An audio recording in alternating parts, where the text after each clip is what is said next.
अस्सलामुअलैकुम and hello to all students. आज हम जो टॉपिक स्टडी करने जा रहे हैं वो है सेल फ्रैक्शनेशन। सेल फ्रैक्शनेशन में हम क्या करते हैं, सेल के कंपोनेंट्स यानी उसके ऑर्गेनेलिज वगैरह को स्टडी करते हैं। अब जैसा कि आप जानते हैं कि एनिमल्स और प्लांट्स और ह्यूमंस की जो बॉडीज़ हैं वो millions and billions of cells से मिलकर बनी होती हैं और सेल जो हैं वो इतने छोटे होते हैं कि उन्हें माइक्रोस्कोप से देखे बगैर हम उनको स्टडी नहीं कर सकते। तो अब ये भी पॉसिबल नहीं है कि हमारी बॉडी जो है हम उसको कैंची से या चाकू से काटें और वहाँ से सेल निकालें और फिर उनको कट करके माइक्रोस्कोप के नीचे रख के स्टडी करें।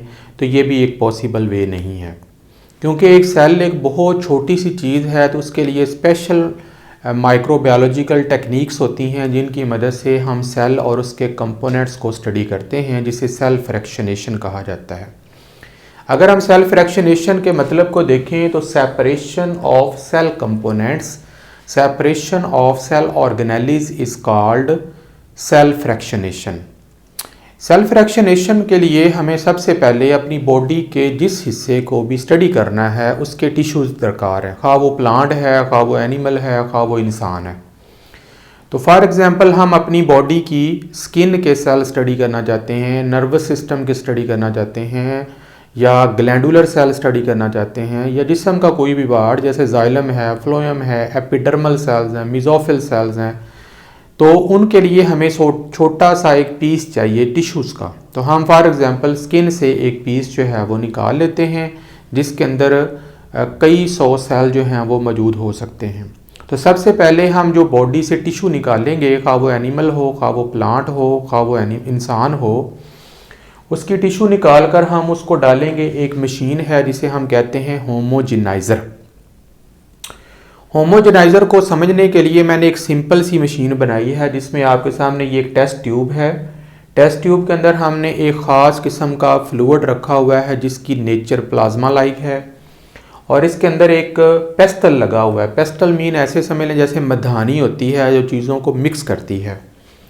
इस फ्लूइड के अंदर मैंने जो हमारी मर्ज़ी का जो हमने अंडर स्टडी टिश्यू लिया हुआ है वो मैंने प्लेस कर दिया है। उसके बाद ये जो पेस्टल है इसका ताल्लुक एक मोटर के साथ है। तो वो मोटर जो है वो मैं चलाऊंगा तो ये जो पेस्टल है ये टेस्ट ट्यूब के अंदर घूमेगा, और ये जो टिश्यूज़ हैं ये पेस्टल और सेल जो टेस्ट ट्यूब की वॉल है उसके दरमियान में आकर पिस जाएंगे और वो छोटे छोटे फ्रैगमेंट्स में, छोटे छोटे टुकड़ों में तब्दील हो जाएंगे, जिसके बाद उनको स्टडी करना जो है वो आसान हो जाएगा। तो बेसिकली हमने टिश्यूज़ को होमोजेनाइज करना है टू मेक कंसिस्टेंसी जो है वो एक जैसी हो जाए। जैसे आप इसकी ऐसे एग्जांपल ले लें, जैसे आप मैंगो का शेक बनाते हैं तो उसमें दूध के अंदर आप मैंगो के टुकड़े डाल देते हैं और ब्लेंड करते हैं, तो जो मैंगो है उसका जो पुल्प है वो दूध के साथ होमोजेनाइज हो जाता है, मिक्सअप हो जाता है। बिल्कुल ऐसे ही हम टिश्यूज़ को डाल के ब्लेंडर के अंदर मशीन के साथ होमोजेनाइज़र के अंदर डिसरप्ट करेंगे तो उसके तमाम जो सेल्स हैं वो सेपरेट हो जाएंगे। इसके अलावा कुछ अदर टेक्निक्स भी हैं जिनके ज़रिए हम होमोजेनाइज कर सकते हैं। उसके लिए हम ग्राइंडिंग, बाज़ औक़ात पीसने का काम भी कर सकते हैं, जैसे हमने यहाँ पर किया है। मिन्सिंग, बारीक बारीक टुकड़े करना, वो सेल के टाइप के ऊपर या टिश्यू के ऊपर डिपेंड करता है। इसके अलावा चॉपिंग का मैकेनिज़्म भी इस्तेमाल किया जाता है। अगर आप प्लांट सेल को यूज़ कर रहे हैं तो एज यू नो के प्लांट के जो सेल्स के दरमियान मिडल लैमिला होती है जो पेक्टन की वजह से आपस में जुड़ी होती है, तो हम एक एंजाइम जो है वो पेक्टिनेज की मदद से सेल्स को सेपरेट कर सकते हैं। इसके अलावा अल्ट्रा वायलेट रेडिएशन भी यूज़ होती है और सम अदर टेक्निक्स भी हैं, लेकिन मैंने थोड़ी सी जो मेजर हैं वो मैंने आपको बताई हैं। तो इस तरीके से टेस्ट ट्यूब में डालकर हम टिश्यूज़ को डिसरप्ट कर देंगे, सेल जो हैं उन्हें सेपरेट कर देंगे। ये पहला मरहला होता है सेल की फ्रैक्शनेशन करने का। उसके बाद दूसरे नंबर पर हम लेंगे ये जो सेल है आपका कंपोनेंट है जिसको आपने फ्रैक्शनाइज करना है, जिसके फ्रैक्शन अलग अलग करने हैं, हम उसको एक और टेस्ट ट्यूब में ट्रांसपोर्ट कर देंगे। इस टेस्ट ट्यूब के अंदर हमने एक फ्लूइड डाला होता है जिसे कहते हैं सुपरनेटेंट फ्लूइड। सुपरनेटेंट फ्लूइड के अंदर हमारे जो सेल के कंपोनेंट्स हैं वो मौजूद हैं, कुछ स्मॉलर साइज़ के हैं, कुछ लार्जर साइज़ के हैं, जो कि हमने सेपरेट आउट करने हैं। तो एज़ यू नो दैट कि हमारा जो सेल है उसके अंदर बहुत सारे ऑर्गेनेल्स पाए जाते हैं, जिसमें न्यूक्लियस है, सेल बजाते खुद उसमें आ जाते हैं।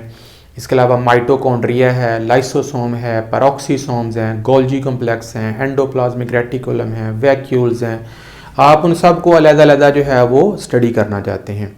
अब जब वो सेल के आपने फ्रैक्शन जो हैं वो अलग कर लिए, उनको होमोजेनाइज कर लिया, तो अब उसको हम एक और मशीन में डालेंगे जिसे हम कहते हैं density gradient centrifuge. Density gradient centrifuge जो है ये इस तरीके से काम करता है, बिल्कुल जिस तरह आपके घर में वॉशिंग मशीन के साथ एक स्पिनर लगा होता है वो काम करता है। जब आप कपड़े वॉश कर लेते हैं तो गीले कपड़ों को आप स्पिनर में डाल देते हैं। अब स्पिनर जो है वो घूमता है एक मैकेनिज़्म के ज़रिए, उसके अंदर सुराख होते हैं, तो कपड़ों के अंदर जो पानी होता है वो सेंट्रीपिटल फोर्स के थ्रू, सेंट्रीफ्यूगल फोर्स के ज़रिए कपड़ों में से निकल कर बाहर निकल जाता है। बिल्कुल ऐसे ही हम यही मैकेनिज़्म जो है वो सेंट्रीफ्यूज के अंदर इस्तेमाल करेंगे और सेंटर से जो चीज़ें हैं उनको बाहर की तरफ इंटरप्ट करेंगे। तो मैंने एक सिंपल सा सेंट्रीफ्यूज बनाकर आपको सामने दिखाया है। ये एक मशीन है जिसके साथ मोटर लगी हुई है। इसके साथ हम 2 टेस्ट ट्यूब जो हैं वो लगा देंगे। टेस्ट ट्यूब के अंदर हमारे पास सेल्स हैं, सेल्स के अंदर ऑर्गेनेल्स हैं, उनको हमने एक सुपरनेटेंट सॉल्यूशन के अंदर जो है वो हमने रखा हुआ है। उसके बाद हम इस मशीन को चलाएंगे। ये मशीन जो है ये स्पिन करती है क्लॉकवाइज या एंटी क्लॉकवाइज। ये आजकल मॉडर्न मशीन्स आई हुई हैं, लेकिन मैंने सिंपलिसिटी के लिए आपको दिखाया है। जब मशीन स्पिनिंग करती है तो स्पिनिंग के दौरान सेंट्रीफ्यूगल फोर्स के ज़रिए सेल के जो कंपोनेंट्स हैं वो सेल से सेपरेट हो जाते हैं। फिर जो सोल्यूशन होता है उसकी एक डेंसिटी होती है जो कि टॉप टू बॉटम वेरी करती है। इसी तरीके से जो सेल के कंपोनेंट्स होते हैं उनकी भी डेंसिटी डिफरेंट होती है। तो उनको हम सेडिमेंट कर लेते हैं और सेडिमेंट करने के बाद जो है वो अलग कर लेते हैं। अब फॉर एग्जांपल आप सेल के न्यूक्लियस को स्टडी करना चाहते हैं और आपने न्यूक्लियस जो है वो सेल से निकालना है, तो हम उसको डेंसिटी ग्रेडियंट सेंट्रीफ्यूज मशीन में डाल देंगे और उस मशीन को लो स्पीड के ऊपर हम सेंट्रीफ्यूज करेंगे। सिर्फ आपने 10 मिनट के लिए सेंट्रीफ्यूज करना है। 10 मिनट के लिए जो सेंट्रीफ्यूज करेंगे तो उस वक्त उसकी जो स्पीड रखेंगे वो होगी 1000 जी। जी से मुराद है ग्रेविटी, ग्रेविटेशनल फोर्स है जिसकी मदद से ये मशीन स्पिन करती है। और उसमें अगर कोई न्यूक्लियस होगा या सेल्स होंगे वो इस सॉल्यूशन से नीचे की तरफ जो हैं वो सेडिमेंट्स हो जाएंगे। और ये जो न्यूक्लियस हैं लेटर ऑन आप इन्हें यहाँ से निकाल कर माइक्रोस्कोप के नीचे जो है वो स्टडी कर सकते हैं। अब हम आते हैं इससे छोटे कंपोनेंट्स की तरफ। फॉर एग्जांपल अगर आप न्यूक्लियस से हट कर उससे छोटे कंपोनेंट्स जैसे कि माइटोकॉन्ड्रिया हैं, लाइसोसोम्स हैं, पैरोक्सीसोम्स हैं, उनको स्टडी करना चाहते हैं, तो फिर हम ये जो सेडिमेंट हो चुके हैं न्यूक्लियस के पार्टिकल, इनके ऊपर से सुपरनेटेंट सॉल्यूशन जो है उसको नेक्स्ट टेस्ट ट्यूब में ट्रांसफ़र कर देंगे और फिर दोबारा सेंट्रीफ्यूज मशीन में दाखिल कर देंगे।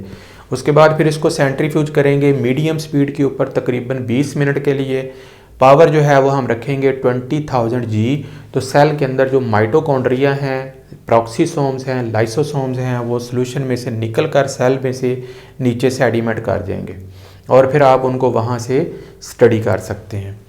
उसके बाद ये जो बाकिया सॉल्यूशन होगा जिसे सुपरनेटेंट सॉल्यूशन कहते हैं, फ्लूइड कहते हैं, इसको हम नेक्स्ट टेस्ट ट्यूब में ट्रांसफ़र कर देंगे।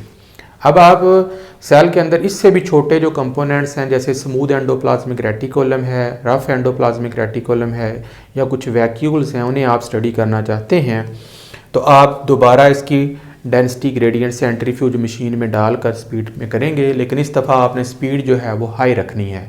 1 घंटे के लिए हम इसको सेंट्रीफ्यूज करेंगे। स्पीड हम रखेंगे 80,000 जी और वहाँ से हमारे पास RER और SCR जो हैं वो नीचे सेडिमेंट हो जाएंगे।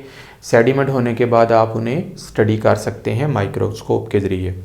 जो बाकी सुपरनेटेंट सॉल्यूशन होगा, फ्लूइड होगा, हम उसको नेक्स्ट टेस्ट ट्यूब में ट्रांसफ़र कर देंगे। अब आप सेल के बहुत छोटे पार्टिकल्स को स्टडी करना चाहते हैं जैसे राइबोसोम्स हैं, DNA है या कोई और मटेरियल है, तो फिर हमें दोबारा इसको सेंट्रीफ्यूज मशीन में हम दाखिल करेंगे।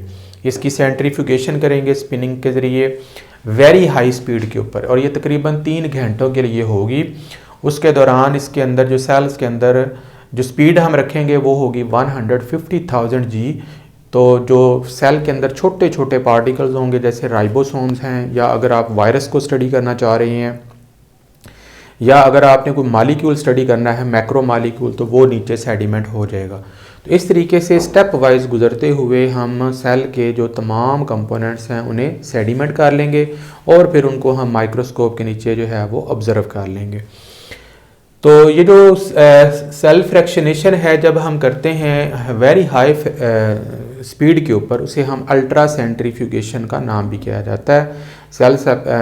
Cell separation of the cell organelles at very high speed is called ultra centrifugation.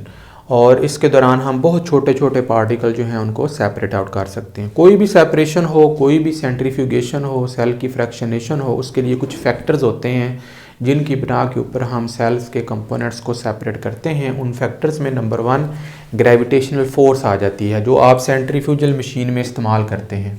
आपने कितनी फोर्स इस्तेमाल की है ये डिपेंड करता है कि आपने 1000 की है, 20,000 जी, 80,000 या 150 या इससे कम या दरमियानी। ये डिफरेंट टेक्निक्स हैं जो मुख्तलिफ लेबॉर्ट्रीज़ के अंदर इनकी स्पीड वेरी कर सकती है। तो ग्रेविटेशनल फील्ड की ग्रेविटेशनल फोर्स के ऊपर डिपेंड करता है कि आपने कौन सा पार्ट सेपरेट करना है। दूसरे नंबर पर डिफरेंस इन डेंसिटी, जो सोल्यूशन है और जो ऑर्गेनेलिज जिनको आपने सेपरेट करना है उनकी डेंसिटी भी मैटर करती है, क्योंकि हमारे पास जो सेंट्रीफ्यूगेशन होती है वो डेंसिटी बेस होती है। तो डेंसिटी की बिना के ऊपर भी सेल के कंपोनेंट्स को सेपरेट किया जाता है। इसी तरीके से जो आप यहाँ पे फ्लूइड इस्तेमाल कर रहे हैं उसकी विस्कोसिटी क्या है, उसका गाढ़ापन जो है वो क्या है, उसके बिना के ऊपर भी सेल के कंपोनेंट्स जो हैं वो सेपरेट होते हैं।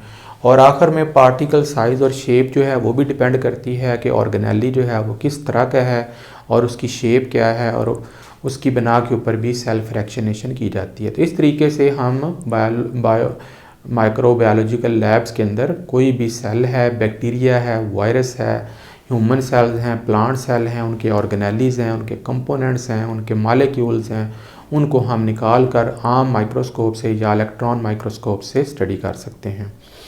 तो hopefully see you in the next lecture. अल्लाह हाफिज़।